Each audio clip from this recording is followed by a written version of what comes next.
ऐसा कहते हैं हिंदुस्तान जैसे लोकतांत्रिक मुल्क में अब अदालती फैसलों को भी कट्टरपंथी मौलाना धार्मिक चश्मे से देखने लगे हैं तथा कथित मुसलमानों के मसीहा सियासी रोटी सेकने का कोई मौका नहीं छोड़ते, हाथ से जाने भी नहीं देते। तब तो अयोध्या के फैसले और अब ज्ञानवापी पर अदालत के निर्णय को लेकर मुस्लिम धर्मगुरु अपने युवाओं को भड़काने में जुटे हैं ताकि देश का माहौल खराब किया जा सके।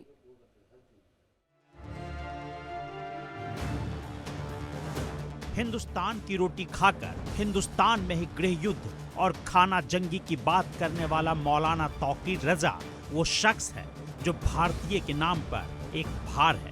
क्या हिंदुस्तानी की शक्ल में वो पाकिस्तानी किरदार है? क्योंकि बात वफा की करता है लेकिन मौलाना के खून में बेवफाई की बहती धार है। ऐसा इसलिए क्योंकि मौलाना तौकीर रजा को न अदालत पर एतबार है न कानून पर विश्वास। सरकार के दबाव में अदालत काम कर रही है। अदालत ये साबित करे कि अदालत में इंसाफ हो रहा है। अदालत को अपना वजूद दिखाना है। अदालतों को अपना वजूद दिखाना है कि वो ईमानदारी का फैसला करते हैं या बेईमानी का फैसला करते हैं। वैसे तो मौलाना तौकीर रजा एक नहीं कई बार मंचों से भी भड़काऊ बयान दे चुका है। मौलाना की तकरीर आप सुनेंगे तो आप कहेंगे कि ये मौलाना एक तरफ तो देशभक्ति देश प्रेम की बात करता है और दूसरी तरफ अपने नौजवानों को खाना जंगी के लिए भी भड़काने का दंभ भरता है। आखिर कौन है ये मौलाना तौकीर रजा जो एक बार फिर चर्चा में है? दरअसल मौलाना तौकीर रजा ने एक बयान दिया है जिसमें वो कह रहा है कि उसके नौजवान तैयार हैं, एक आदेश का इंतजार है, फिर मुल्क में दंगे फसाद और गृह युद्ध जैसे हालात पैदा करने में जरा भी वक्त नहीं लगेगा। क्योंकि मुसलमान डरता नहीं है लेकिन जब सब्र का पैमाना टूटेगा तो सैलाब आ जाएगा। नहीं, मुसलमान डरा हुआ नहीं है। ये कहना कि मुसलमान डरता नहीं है, वो मुसलमान जरूर डरा हुआ है जो अल्लाह से नहीं डर रहा है। ज्ञानवापी के सर्वे और गुंबद के तहखाना में पूजा करने की कोर्ट की अनुमति पर मौलाना तौकीर ने सिर्फ सवाल ही नहीं उठाए बल्कि ज्ञानवापी के नाम पर फसाद करने की धमकी भी देता है। बाबरी मस्जिद को हमने सब्र कर लिया, बाबरी मस्जिद का हम जिक्र भी नहीं करना चाहते, लेकिन ज्ञानव्यापी के बाद से बाबरी मस्जिद का जिक्र दोबारा शुरू होना हुआ है। हम ज्ञानव्यापी का जिक्र नहीं, हम बाबरी मस्जिद का जिक्र नहीं करना चाहते सिर्फ इसलिए कि कानून हमारा और हमारे देश की अदालतें बदनाम होती हैं। बाबरी मस्जिद के सिलसिले में जो बेईमानी की हमने सब्र कर लिया कि किसी सूरत से फसाद खत्म होना चाहिए। फसाद खत्म होने की नियत से उन तमाम बेईमानियों को बर्दाश्त किया। उन्होंने हमारा बाबरी मस्जिद पे हक भी माना, हमारी मिल्कियत मानी और उन दूसरे पक्ष के मूर्तियां रखने को अपराध माना, उन्होंने विध्वंस को अपराध माना, सब कुछ अपराध माना। अपराधियों के हवाले, आस्था की बुनियाद पर अपराधियों के हवाले हमारी जायदाद कर दी गई, ये अन्याय नहीं है। इस अन्याय को हमने इसलिए बर्दाश्त किया कि हम अपने मुल्क में फसाद नहीं चाहते थे। वही अन्याय, वही जुल्म, वही ज्यादती, वही बेईमानी अब ज्ञानव्यापी के साथ करने जा रहे हैं ये लोग। हिंदुस्तान में यूसीसी और सीएए लागू होने को लेकर के भी मौलाना तौकीर रजा ने अपने तेवर दिखाए हैं और अगले जुमे को इसके विरोध में गिरफ्तारी देने की बात कही है। सब कुछ लागू कर दीजिए, अब आपकी कोई बात नहीं सुनी जाएगी, कोई बात नहीं मानी जाएगी। सीएए लागू करने के बाद आप जो काम करने वाले हैं हम उसको पहले करने के लिए तैयार हैं। आप हमारी आज़ादी पर हमला करना चाहते हैं, हम खुद गिरफ्तार होने के लिए तैयार हैं। जुमे को मैं जा रहा हूं, मेरे साथी जा रहे हैं। जो आना चाहेगा वो आएगा, जो नहीं आना चाहेगा वो नहीं आएगा। 24 घंटे हिंदू मुसलमान का जाप करने वाला मौलाना अपनी सभाओं में भीड़ देखकर कुछ इस तरह बिलबिला जाता है कि अपने होशो हवास खो बैठता है और तब मुल्क के अमन व चमन में तबाही की चिंगारी जलाने की बात करने लगता है, अपने शागिर्दों को भड़काने लगता है, मुसलमानों के दिलो दिमाग पर अपनी जहरीली तकरीर का मुलम्मा चढ़ाकर भारत में महाभारत कराने की मंशा जाहिर करने लगता है। और जब इससे भी मौलाना का जी नहीं भरता तो फिर देश में गृह युद्ध कराने का दंभ भरता है, खाना जंगी का ऐलान करने लगता है, कानून को हाथ में लेने की बात करता है और ये सब भोले भाले मुसलमान भाइयों को भड़काकर साजिश को अंजाम तक पहुंचाने की बिसात बिछाता है। कानून अपने हाथ में लेने पर मजबूर हो जाएंगे और जिस दिन इन्होंने कानून अपने हाथ में ले लिया, मुल्क में खाना जंगी होगी, गृह युद्ध होगा। अपनी तेजाबी जुबान से हजारों की भीड़ को बहकाने का ठेका उठाने वाला मौलाना अपने आप को मुसलमानों का खलीफा समझता है, अकलियतों का रहनुमा बताता है, अल्पसंख्यकों का रहबर होने का दिखावा करता है। लेकिन सच्चाई ये है कि इस्लामिक धर्म गुरु का चोला पहनकर सियासी शख्सियत बने इस मौलाना ने जब भी जुबान खोली जहर ही उगला। जिस दिन मुसलमान सड़कों पर आएगा उस दिन फिर किसी के कब्जे में नहीं आने वाला है, ये समझ लिया जाए। तो मैं हुकूमत को चेतावनी देता हूं, खास तौर से नरेंद्र मोदी सरकार को मैं चेता देना चाहता हूं कि अगर उन्होंने अपने इस तरीक़ेकार को फौरी तौर पर दुरुस्त नहीं किया और उनकी खामोशी, तुम सबके प्रधानमंत्री हो, तुम्हारे मुल्क में इस किस्म की बेईमानी हो रही है और तुम खामोश हो, मूक दर्शक बने हुए। सवाल ये है कि हिंदुस्तानी होने का दिखावा करने वाले मौलाना तौकीर रजा की जुबान पर पाकिस्तानी बोल क्यों है? भारत की बात करने वाला तौकीर रजा हिंदुओं को फैसले करने की नसीहत देने वाला कौन है? इस नफरत के सौदागर को 85 करोड़ से ज्यादा जनसंख्या वाले हिंदू समाज को चेतावनी देने का ठेका किसने दे दिया है? इसलिए इसकी बेलगाम जुबान पर लगाम लगना जरूरी है। आज फैसला हमारे हिंदू समाज को करना है, खास तौर से कि अच्छा कौन है और बुरा कौन है।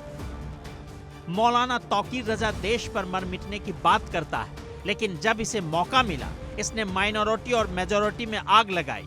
हिंदुस्तान की जेलों में बंद ज्यादातर कैदियों को मुसलमान बताकर उकसाने की साजिश रचता है। मौलाना तौकीर रजा को आप जितना सुनेंगे उतनी ही आपको उससे नफरत होगी, क्योंकि मौलाना हिंदू मुसलमान करता है। अपनी जहरीली तकरीरों से खौफनाक माहौल की जमीन तैयार करता है, दंगे और फसाद का फॉर्मूला तैयार करता है। हम अमन पसंद है, शांति प्रिय लोग हैं, हम भाईचारे का पैगाम देने वाले लोग हैं, हम ट्रेनें नहीं चला रहे, इसलिए हमारी बात नहीं सुनी जा रही है। मौलाना की सोच खौफनाक है, मौलाना की तकरीर जहरीली है, मौलाना की जुबान तेजाबी है और इसलिए तो मौलाना की बातों में धर्म से लेकर सियासत तक का जिक्र है। मौलाना की मजहबी तकरीरें समाज में दरारें पैदा करती हैं, हिंदू मुसलमान के बीच की खाई को गहरी करती है और ये मौलाना है जिसे न तो पछतावा है और न ही इसका एहसास कि वो क्या कर रहा है। इंसान और इंसानियत को दुश्मन बना रहा है, दो कौमों की मजहबी अदावत को खाद पानी से सींचता है। धीरेन्द्र जी को सिक्योरिटी दे दी जाए क्योंकि उनकी हत्या होने का अंदेशा है। उन्हें हत्या का अंदेशा नहीं है। ऐसे हिंदू राष्ट्र बनाने वाले गली गली घूम रहे हैं। जाहिर है मौलाना तौकीर रजा अमन की दुनिया का वो दुश्मन है जिसे शांति पसंद नहीं, सौहार्द के खिलाफ साजिश करता है। जहां भी दो संप्रदाय मिलजुल कर रहने की कोशिश करते हैं वहां ये मौलाना अपनी तेजाबी जुबान से जलजला लाने में जुटा रहता है। और अगर लड़ने का ही शौक है तो लड़ाई हमारे खून में है, हम लड़ने को तैयार हैं, लेकिन हम तुमसे नहीं लड़ना चाहते। हमारे साथ अगर लड़ना है तो हमारे साथ चलो चीन के बॉर्डर पर। भारतीय जनता पार्टी ने तुम्हें कैलाश मानसरोवर आज़ाद करके नहीं दिया।